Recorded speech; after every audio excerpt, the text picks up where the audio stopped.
Hello and welcome to the Money Manager EX online training demo. We are going to create a new database to utilize for this training. It will open our familiar My Documents window. You'll want to give it a name, something that works for you. I'm going to go ahead and use the generic checking. You want to make sure that you have a bank statement available. You'll need the data from that to enter into the database for your backup information, for repeating transactions, for entering a budget, and also if you just want to make sure you have a full calendar year worth of information if you're not starting all of this on the first of the year.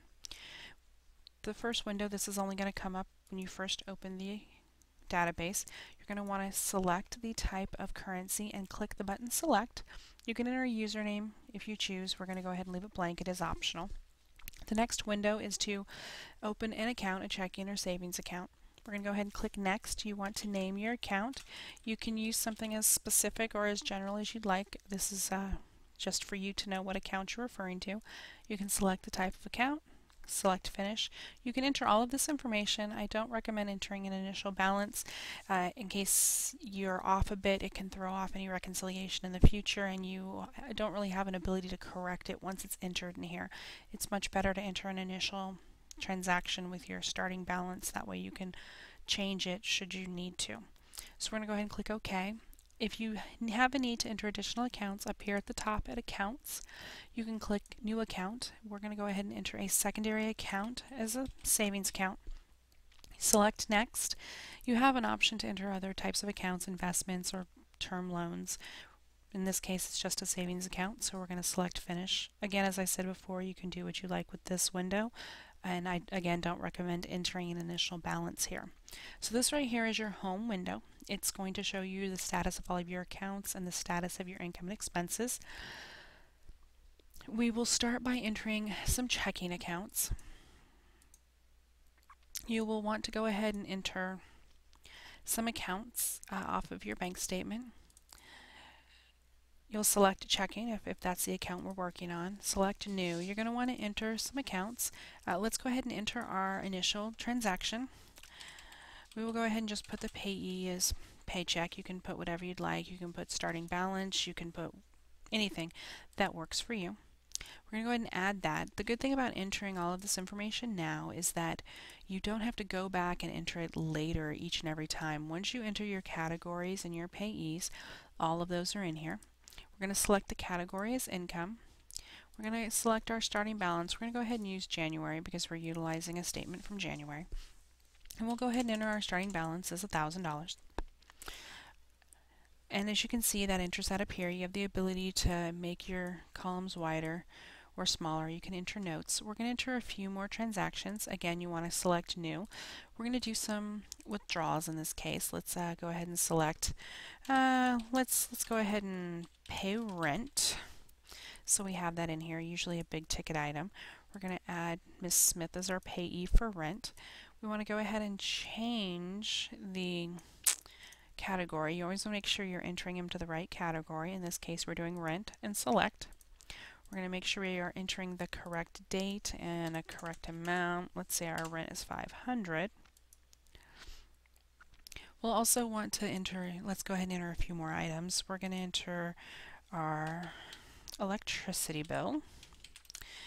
And as you can see, once you start entering, if it's not already in there, the window will be blank. If you have a very long list, it will allow you to sort that list quicker. And once you select different categories to go with different category names, it will stay. In the future, when you enter PG&E in this case, it will automatically update the category to electricity. If you're entering an item such as, let's say, groceries, let's go ahead and enter Safeway. And say that you buy multiple categories of items at Safeway. So you're going to want to make sure that the category is correct. It will give you the ability to utilize prior categories, but this way you don't have to always enter it unless it's something that needs to be corrected. I'm going to go ahead and enter one more item in here so that we have a good list to use for the other areas that we're going to need to work on. Let's change this up here to the correct category of gas. We'll go ahead and enter it in here and enter an amount. So this kind of gives you an idea. It looks like a basic check register. It goes in numeric order. You have your date order. You have your payee, the different categories, and your amounts for your withdrawals and deposits, and your balance. So as you can see, we're down to $337, waiting for our next paycheck. You can also do transfers in here to savings and other items. So the next thing we're going to look at here is repeating transactions. And what this is it gives you the ability to enter transactions that happen all the time. So let's go ahead and go back to, we'll click on checking and the first of the month. So we're going to say, let's say rent. Rent happens every month, and it's usually on the first of the month. You can select how many times it's going to be repeated. If you have an item you're only going to pay maybe 3 times over the next 3 months, or it could never be ending. We'll have a withdrawal here. We're going to go ahead and select our landlady here. And as you can see, it automatically updates it to rent. And we'll put that in here as with our rent amount. And see what this does is go ahead and enters our payee, the account that it's supposed to come out of, what it is, the amount, the next due date, its frequency, and this right here tells us how soon till it's due or if it's overdue. So if I go ahead and enter another item, let's go ahead and select PG&E. PG&E happens every month. So we'll go ahead and select that, but say we're not going to pay that until the end of the month, and since I'm already in the middle of February, I'll put that out a little further. And as you can see, with the next due date of the 28th, it says that there's 5 days remaining until that bill is due. Once you're in here and you're going through trying to figure out what bills you have that are due and what bills that are coming in, you can click on here and say, oh, I paid Miss Smith. Let's go ahead and enter that transaction into my check register. So you're going to click the Enter Transaction button, and then it'll give you a chance to review. You can enter if you have a check number, if you did bill pay, and enter these other options, and then go ahead and click OK. And what's going to happen is it's going to then change the next due date for your rent to Mrs. Smith. Tells you we got 6 days remaining, and you can go up here and look at your checking account, and it's going to show you that it has entered it into your checking account. It has this little question mark here because we didn't change the status.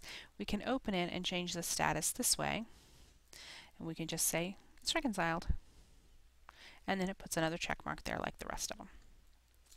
But because we have not had another deposit, it made our balance go into the negative. Another thing that is very nice in here is budgeting. This allows you to make sure you don't go into the negative. So if you don't already have a budget in here, you need to add a budget year. We'll just go ahead and use 2011, and you can base your budget on the prior information if you'd already had a budget in here, but in our case we don't.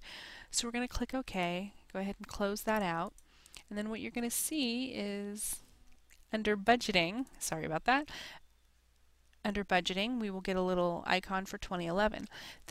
That little error took us back to our home page, which is a good chance to kind of give you an idea of what it looks like once you start utilizing the program. It gives you an idea of your current income and expenses for the month. Since I'm in the month of February, we haven't entered any income, but we have expenses. It shows you what your top categories are in expenses, and it shows you any upcoming transactions you have. And again, it shows your balances up here for your checking and savings, and if you were to utilize the assets and stock investment accounts. So we're going to look into our budgeting option here. Within the budgeting option, it gives you these little light bulbs, and what this does is it kind of notes areas that you've already entered transactions in, which is another reason why it's helpful to make sure you're entering your checking account statement for at least one prior month, because it gives you an ability to see what you're spending.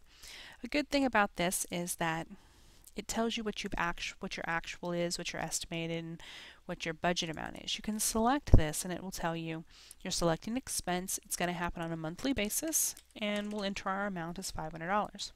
So what this does is it says your estimate monthly is $500. You're estimating to utilize $6,000 for this budget item, but you've only used about $1,000 so far. If you look up here at the top, it shows you your estimated income and expenses as well as your actual income and expenses. This is a good area to make sure that you're budgeting within your means. Let's go ahead and go down here to the income area. So we're going to select on salary. You always want to make sure that the type is the type you're using. So you want to make sure that we're using income in this case.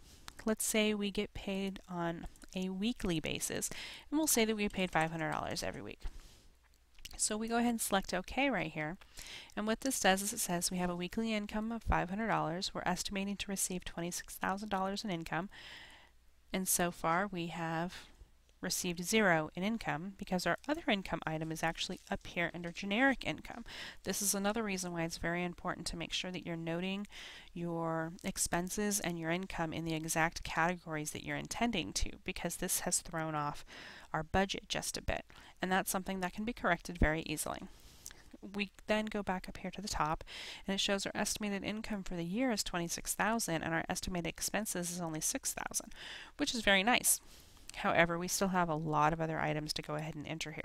So you would want to go through and make sure that you enter all your items for your gas, your electricity, your groceries, your dining out, any items you're going to be spending money on. And those can all be entered in here, and you can watch up here to see if your income and expenses are getting in very close proximity to each other. You of course want to make sure that your expenses are never higher than your income. As long as you stay below and you stay within what you've done, this will work out well. So once you have all your information in here and you're going along with a few months worth of information, it'll be very easy for you to look in here and use some of the reporting features.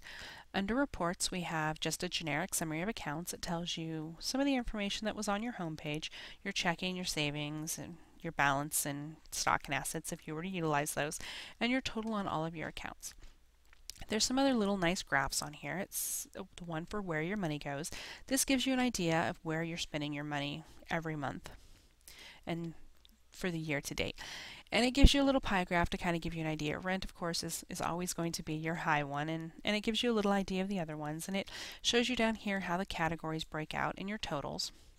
There's another little item on here. If you receive income from several sources, it will give you the ability to see where all that money is coming from.